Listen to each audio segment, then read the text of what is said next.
नमस्कार मित्रांनो, creative maths Marathi या आपल्या लाडक्या युट्यूब चॅनलमध्ये पुन्हा तुमच्या सगळ्यांचं सहर्ष स्वागत आहे.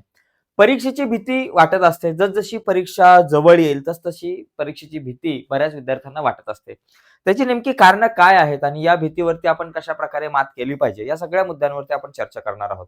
भीती ही तुम्हाला 2 ठिकाणी दिसेल. एकतर परीक्षेच्या आधी आपल्याला भीती वाटत असते. परीक्षेच्या 1 महिना आधी, परीक्षेच्या 1 आठवडा आधी, परीक्षेच्या 1 दिवस आधी आणि त्यानंतर प्रत्यक्षात परीक्षा देत असताना, पेपर देत असताना त्या हॉलमध्ये, परीक्षा हॉलमध्ये ज्यावेळेस तुम्ही पेपर लिहत असता, तेव्हा वाटणारी भीती. तर ही भीती आपल्याला टप्प्याटप्प्याने वाटत असते आणि जास्तीत जास्त भीती ही त्या 3 तासांमध्ये बऱ्याच विद्यार्थ्यांना वाटत असते. तर आता या भीतीतून बाहेर पडण्यासाठी नेमकं काय केलं पाहिजे आणि चांगल्या प्रकारे पेपर आपण कसा दिला पाहिजे? होतं काय मित्रांनो माहिती का, की आपल्याला बऱ्याचशा गोष्टी येत असतात आणि जेव्हा आपल्याला भीती वाटते, आपण ज्यावेळेस डिप्रेशनमध्ये जातो, आपण ज्यावेळेस टेन्शनमध्ये जातो, त्यावेळेस बऱ्याचशा गोष्टी आपण विसरून जातो. त्यामुळे टेन्शनमध्ये आणि भीतीमध्ये जाऊन काही उपयोग नाहीये. उलट भीतीमध्ये गेल्यामुळं तुम्हाला ज्या गोष्टी येतायत, त्या गोष्टी तुम्ही विसरून जाल. त्यामुळे घाबरायचं काही कारण नाही. कारण डर के आगे जीत है, जिंदगी की यही रीत है. भीती अजिबात मनामध्ये ठेवायची नाही. तर ह्या भीतीपासून वाचण्यासाठी नेमक्या कुठल्या गोष्टी केल्या पाहिजेत? परीक्षेच्या आधी असेल किंवा परीक्षा देत असताना, पेपर देत असताना यावर आपण चर्चा करणार आहोत. तर ही चर्चा पुढे जाण्याच्या अगोदर, पुढे नेण्याच्या अगोदर एक रिक्वेस्ट आहे मित्रांनो, जर तुम्ही नवीन असाल आपल्या YouTube चॅनलवर आणि अजूनपर्यंत तुम्ही आपला चॅनल सबस्क्राईब नसेल केला, तर आत्ताच आपला चॅनल सबस्क्राईब करा आणि त्या बाजूला असलेलं बेलचं बटन सुद्धा दाबा, जेणेकरून आम्ही अपलोड केलेल्या प्रत्येक नवीन व्हिडिओची नोटिफिकेशन सगळ्यात अगोदर तुमच्यापर्यंत पोहोचेल. चला जाऊयात पुढे. तर बघा, सगळ्यात पहिली महत्त्वाची गोष्ट श्वासोच्छ्वास आणि मन शांत ठेवणं खूप गरजेचं आहे. बघा, श्वासोच्छ्वास. आता यामध्ये लक्षात घ्या, आता इथे दिलाय असाच श्वासोच्छ्वास करायचा अशातला भाग नाहीये. म्हणजे 4, 7, 8 पद्धत म्हणजे काय? 4 सेकंद श्वास आतमध्ये घ्या. त्याच्यानंतर 7 सेकंद धरून ठेवा आणि 8 सेकंदात हळू बाहेर सोडा. आता ही पद्धत म्हणजे इथं सांगितलेली आहे. म्हणजे 4 सेकंद श्वास आतमध्ये घ्यायचा. 4 सेकंद. त्याच्यानंतर 7 सेकंद तो श्वास आतमध्ये ठेवायचा आहे तसाच आणि नंतर 8 सेकंदामध्ये तो हळू सोडायचा आहे. तर असं तुम्ही करू शकता किंवा एवढी अवघड पद्धत किंवा स्टेप करण्यापेक्षा एक साधी गोष्ट सांगतो. यापेक्षा तुम्ही असं करा, की डोळे बंद करायचे आणि एक दीर्घ श्वास घ्यायचा आहे. तो हळू बाहेर सोडायचा. परत एक दीर्घ श्वास घ्यायचा आहे. तो हळू बाहेर सोडायचा आहे आणि परत एक दीर्घ श्वास घेऊन हळू बाहेर सोडायचा आहे. त्याच्यामुळं म्हणजे तुमच्या ज्या हृदयाचे ठोके जे आहेत ते व्यवस्थित राहतात. भीती ज्यावेळेस वाटत असते, त्यावेळेस हृदयाचे ठोके खूप वेगाने वाढत असतात. भीती कमी झाली, की ते ठोके हळू वाढतात, कमी होतात. त्यामुळे थोडंसं श्वासोच्छवासावरती लक्ष द्या, जेणेकरून तुमची भीती कमी होईल आणि त्यानंतर तुम्ही अभ्यासाला बसा. पेपर देत असताना सुद्धा जर तुम्हाला भीती वाटत असेल, तर पेपरच्या आधी तुमच्या हातामध्ये प्रश्नपत्रिका आल्यावर किंवा प्रश्नपत्रिका येण्याच्या अगोदर एक दीर्घ श्वास घ्यायचा आहे आणि तो दीर्घ श्वास हळू सोडायचा आहे. एक तर 2-3 वेळा जरी तुम्ही केलं, तरी तुमचं हृदयाचे ठोके जागेवरती येतील आणि थोडीशी भीती बाहेर जाईल आणि त्यानंतर तुम्ही आरामात सुरळीतपणे पेपर देऊ शकता. ओके. यानंतर हा व्यायाम जर तुम्ही दिवसातून 3-4 वेळा जरी केला पेपरच्या आधी, तर तुमचं एकतर कॉन्सन्ट्रेशन सुद्धा अभ्यासावरचं वाढू शकतो. त्यासाठी सुद्धा तुम्हाला खूप सारा फायदा होईल. म्हणजे भीती घालवण्यासाठी श्वासोच्छवासावरती लक्ष देणं खूप गरजेचं असतं. ठीक आहे. पुढचा एक महत्त्वाचा मुद्दा याच्यामध्ये भीती घालवण्याच्या अनुषंगाने आपण लक्षात ठेवला पाहिजे. बघा, भीती का वाटते? याचं एक सगळ्यात महत्त्वाचं कारण म्हणजे अभ्यास पूर्ण झालेला नसतो. सगळ्या विषयांचा अभ्यास आपला व्यवस्थित झालेला नसतो आणि अभ्यास व्यवस्थित न झाल्यामुळे आपल्याला भीती वाटत असते.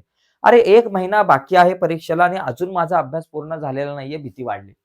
तर त्यासाठी एक प्रभावी वेळापत्रक बनवा आणि त्या वेळापत्रकामध्ये नुसार फक्त चालायला लागा. त्या वेळापत्रकाला फक्त फॉलो करा. तुमची भीती, तुमचं डिप्रेशन हळू कमी होईल. कारण तुम्हाला वाटू लागेल, की बाबा आता माझा अभ्यास सुरू झालाय आणि मी अभ्यास करतोय. थोडा का होईना माझा अभ्यास सुरू झालेला आहे त्या वेळापत्रकाप्रमाणे. तर एक प्रभावी वेळापत्रक बनवणं खूप गरजेचं आहे आणि त्या अनुषंगाने तयारी करायची आहे. म्हणजे छोट्या-छोट्या लक्ष्यांवर लक्ष केंद्रित करायचं. म्हणजे मोठं ध्येय न ठेवता छोटा-छोटा भाग. बाबा मी आज मराठीचा हा धडा करेल किंवा मराठीचं आज पत्रलेखन करेल, हिंदीचं पत्रलेखन करेल, इंग्रजीचं लँग्वेज स्टडी करेल, गणिताचा पहिला धडा करेल. असे छोटे-छोटे टार्गेट जर तुम्ही ठेवले तर त्याचा खूप फायदा होऊ शकतो आणि त्याच्यानंतर एक रिव्हिजनला सुद्धा तुम्हाला प्राधान्य द्यायचं आहे. जो तुम्ही अभ्यास कराल, त्या अभ्यासाची रिव्हिजन सुद्धा टप्प्याटप्प्याने केली पाहिजे. एक आठवडाभर जो तुम्ही अभ्यास करता, त्या आठवड्याभराच्या अभ्यासाची दर रविवारी एक रिव्हिजन झाली पाहिजे. म्हणजे काय होतं माहिती आहे का, बऱ्याचदा तुम्ही खूप सारं वाचता आणि वाचल्यानंतर तुम्ही जर 1 महिन्याने पाहायला गेलं, तर आज तुम्ही विसरलेले असतात. आपल्याला वाटतं की अरे मी एवढं सगळं वाचलेलं मी विसरलो आणि विसरल्यामुळे पुन्हा भीती वाटते, पुन्हा डिप्रेशन होतं. मग त्यासाठी एक काम करायचं, जे काही तुम्ही वाचाल, त्याची एक ठराविक टप्प्याटप्प्याने रिव्हिजन, उजळणी झाली पाहिजे. माझं असं मत आहे की रोज उजळणी झाली पाहिजे. म्हणजे काल मी दिवसभरामध्ये जो अभ्यास केलेला आहे, म्हणजे समजा मी आज सकाळी जर मी 7 वाजता उठून 8 ते 9 8 नंतर मी अभ्यासाला सुरुवात केलं. माझं जर वेळापत्रक बनवलं असेल, तर एक काम करायचं. काल दिवसभरामध्ये मी जो काही अभ्यास केलाय, त्याची रोज दिवसाच्या सुरुवातीला एक उजळणी घ्यायची. अर्धा तास ते पाऊण तास एक उजळणी, की काल जो काही मी अभ्यास केला त्याची एक उजळणी. म्हणजे काल जो केलेला अभ्यास तो चांगल्या प्रकारे तुमच्या लक्षात राहील. आणि आठवड्याच्या शेवटी काय करायचं आहे, की संपूर्ण आठवड्याभरामध्ये तुम्ही जो काही अभ्यास केलाय त्याची एक रिव्हिजन घ्यायची. म्हणजे तुम्ही जेवढं काही वाचलंय ते तुमच्या चांगल्या प्रकारे लक्षात राहील आणि ते परीक्षेपर्यंत लक्षात राहतं. जर तुम्ही टप्प्याटप्प्याने उजळणी केली तर. आणि उजळणी रिव्हिजन नाही केली, तर आपण या सगळ्या गोष्टी विसरून जाऊ शकतो आणि विसरल्यामुळे पुन्हा भीती वाटते, पुन्हा डिप्रेशन होतं. तर या सगळ्या गोष्टी लक्षात ठेवणं गरजेचं आहे. दुसरी गोष्ट आपण समजून घेतली. त्यानंतर पुढे बघा लक्षात घ्या, नकारात्मक विचारांना आव्हान द्या. ज्या काही निगेटिव्ह विचार आहेत, नकारात्मक विचार आणि नकारात्मक विचारांच्या माणसांपासून आपल्याला दूर राहायचं मित्रांनो, लक्षात घ्या. बघा विचारांची जागा बदला. म्हणजे मी नक्की फेल होईल या विचाराला माझ्या क्षमतेनुसार मी सर्वोत्तम प्रयत्न करेल. बऱ्याच विद्यार्थ्यांना असं वाटतं, "अरे मी पास होईल की नाही? मला भीती वाटते." अजिबात नाही. मी नक्कीच नापास होईल असं म्हणायचं नाहीये. मी सर्वोत्तम माझा प्रयत्न करेल आणि मी पास होण्याचा प्रयत्न करेल. मी चांगला अभ्यास करायचा प्रयत्न करेल. असा विचार आणा. निगेटिव्ह विचार नका आणू. मी नापास होईल या वाक्यापेक्षा मी अभ्यासाला सुरुवात करेल. मी आजपासून, आत्तापासून चांगला अभ्यास करेल. ही वाक्य स्वतःला म्हणत राहा मित्रांनो, त्याचा फायदा होतो. निगेटिव्ह वाक्य जी आहेत, ती तुम्हाला निगेटिव्ह बनवते आणि तुम्हाला डिप्रेशनमध्ये टाकते. तुम्ही घाबरता आणि सगळा अभ्यासाचा बट्ट्याबोळ होऊन जातो. त्यामुळे एक लक्षात घ्यायचं, निगेटिव्ह विचार मनामध्ये आणायचे नाही. मी नापास होईल या वाक्याच्या ऐवजी मी चांगला अभ्यास आजपासून करेल आणि पास होण्याचा प्रयत्न करेल, चांगला अभ्यासाचा प्रयत्न करेल. मी माझं सर्वोत्तम देईल. हे वाक्य स्वतःच्या मनाशी म्हणणं खूप गरजेचं आहे. त्याच्यानंतर स्वतःची सहानुभूती बाळगणं खूप गरजेचं आहे. स्वतःला सांगा, की मी माणूस आहे आणि चुका माझ्याकडून होतायत. आतापर्यंत माझ्याकडून बऱ्याच चुका झाल्या अभ्यास करत असताना, परीक्षेमध्ये पेपर लिहत असताना. पण इथून पुढे मी त्या चुका ज्या आहेत त्या सुधारवण्याचा प्रयत्न करेल. कारण माणूस हा चुकीचा पुत्र असतो आपण म्हणतो. चुका प्रत्येक व्यक्तीपासून होत असतात. त्या चुका फक्त त्यांची पुनरावृत्ती मी आता नाही करणार. त्या चुकांवरती मात करून, त्या चुका दुरुस्त करून मी पुढे जाईल. हा विचार मनाशी बाळगण्याचा एक प्रयत्न करा. ओके. आणि मागील यश आठवा. मागच्या काही काळांमध्ये जर तुम्हाला एखाद्या विषयामध्ये चांगले मार्क मिळाले असतील, त्या गोष्टी आठवा, जेणेकरून तुमच्यामध्ये एक पॉझिटिव्ह एनर्जी राहील. म्हणजे एकंदरीत माझं सांगणं असं आहे, की नकारात्मक विचारांपासून दूर राहायचंय. मनामध्ये कुठल्याही प्रकारच्या नकारात्मक भावना, निगेटिव्ह विचार अजिबात ठेवायचे नाहीयेत. त्यामुळे आपण निगेटिव्ह होऊ शकतो. याचा परिणाम डिप्रेशन, भीतीमध्ये जाऊन आपल्या अभ्यासावरती परिणाम होऊ शकतो. ठीक आहे. पुढे बघा, पुढचा मुद्दा यामध्ये आपल्याकडे आहे, की शारीरिक हालचाल आणि विश्रांती. बघा मित्रांनो लक्षात घ्या, आपला जो ब्रेन आहे, मेंदू आहे, त्या मेंदूला ऑक्सिजनचा पुरवठा जितका जास्त चांगल्या प्रकारे मिळेल, तितक्या चांगल्या प्रकारे आपण अभ्यास करू शकतो. ओके. कारण आपले न्यूरॉन्स असतात आपल्या मेंदूमध्ये, त्यांना ऑक्सिजनची खूप चांगल्या प्रकारे गरज असते आणि व्यायाम केल्यामुळं आपल्या मेंदूला एक चांगला ऑक्सिजन मिळतो. त्यामुळे तुम्ही 2-3 तास सलग अभ्यास केला किंवा 1-2 तास अभ्यास केला, तर त्याच्यानंतर एक 20 मिनिटाचा ब्रेक घ्या.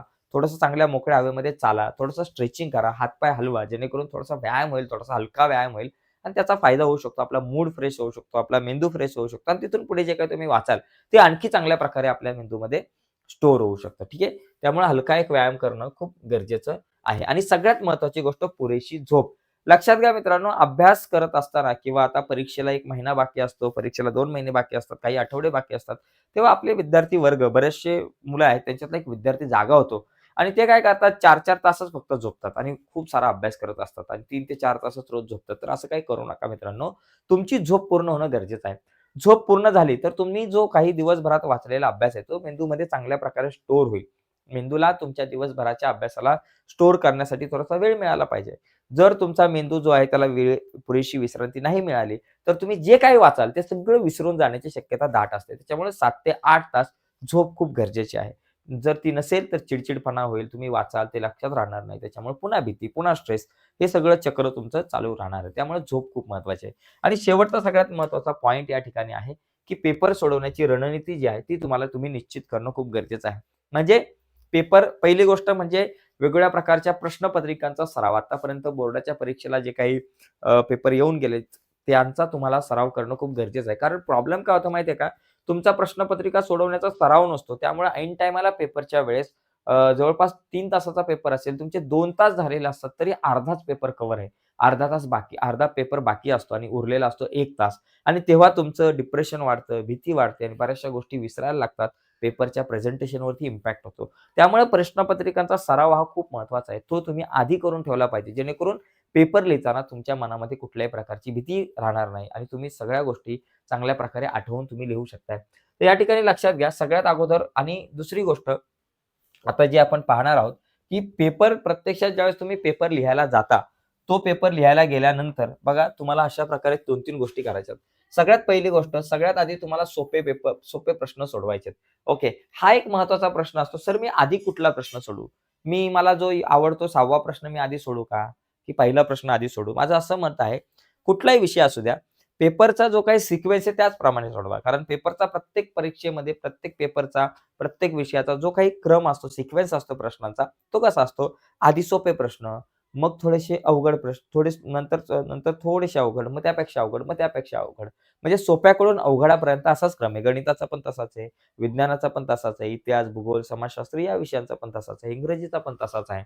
वाटलंच तर भाषा विषयासारख्या पेपरमध्ये पॅसेज जे आहेत, उतारे जे आहेत, ते तुम्ही सगळ्यात शेवटी सोडवा. असं तुम्ही करू शकताय. ओके.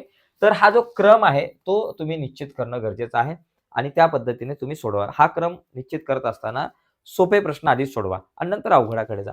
पुढे बघा वेळेचं वाटप करा, की कुठला प्रश्न जो आहे, तो किती वेळामध्ये झाला पाहिजे. बाबा पहिला जो प्रश्न आहे त्याला 15 मिनिटं दिले पाहिजे. दुसरा प्रश्न जो आहे त्याला 15 मिनिटं दिले पाहिजे. म्हणजे पहिले 2 प्रश्न माझे अर्ध्या तासात झाले पाहिजे. तिसरा प्रश्न जो आहे त्याला तुम्ही अर्धा तास दिला पाहिजे. म्हणजे 3 प्रश्न हे पहिल्या 1 तासात झाले पाहिजे. पुढच्या 2 तासामध्ये 6 प्रश्न झाले पाहिजे. त्याच्या पुढच्या 1 तासामध्ये पुढच्या 1 तासामध्ये 6 प्रश्न आणि त्याच्या पुढच्या 1 तासामध्ये शेवटचे 2 प्रश्न झाले पाहिजे. अशा प्रकारे वेळेचं वाटप तुम्ही केलं पाहिजे आणि त्या अनुषंगाने तुम्ही तो पेपर कव्हर करायचा प्रयत्न केला पाहिजे. कारण काय होतं माहिती का, बरेच विद्यार्थी जे आहेत ना, अ, वेळेचं वाटप करत नाही प्रश्नांना. कुठल्या प्रश्नांना किती वेळ दिला पाहिजे हे कळत नाही. त्याच्यामुळे जवळपास 2 तास होतायत आणि तुमचा अर्धा पण पेपर कव्हर नसतो. हा प्रॉब्लेम बऱ्याच मुलांचा होतो. लक्षात घ्या ते वेळेचं वाटप करणं गरजेचं आहे आणि मॉक टेस्टचा सराव करणं गरजेचं आहे. मी तुम्हाला सांगितलं, की वेळ लावून पेपर सोडवणं खूप गरजेचं आहे. जेणेकरून ऐन टाईमाला तुमचा पेपर प्रेझेंटेशनमध्ये म्हणजे तो सराव असल्यामुळं ज्यावेळेस तुम्ही प्रत्यक्षात पेपर द्याल बोर्डाचा, तेव्हा तुम्हाला त्याचा खूप फायदा होऊ शकतो. ओके. तर हे सगळे मुद्दे आपण बघितलेले आहेत, की परीक्षेची भीती घालवण्याच्या अनुषंगाने परीक्षेच्या आधी काय तयारी करणं गरजेचं आहे आणि प्रत्यक्षात पेपर देत असताना आपण काय केलं पाहिजे. या सगळ्या मुद्द्यांवर मित्रांनो आज आपण चर्चा केली. नक्कीच तुम्हाला ही व्हिडिओ आवडली असेल तर व्हिडिओला लाईक करा. नवीन असाल तुम्ही आपल्या YouTube चॅनलवर आणि अजूनपर्यंत आपला चॅनल सबस्क्राईब नसेल केला मित्रांनो, तर आत्ताच आपला चॅनल सबस्क्राईब करा आणि त्या बाजूला असलेलं बेलचं बटन दाबायला विसरू नका. जेणेकरून मी अपलोड केलेल्या प्रत्येक नवीन व्हिडिओची नोटिफिकेशन सगळ्यात अगोदर तुमच्यापर्यंत पोहोचेल. बाय मित्रांनो. धन्यवाद सर्वांना.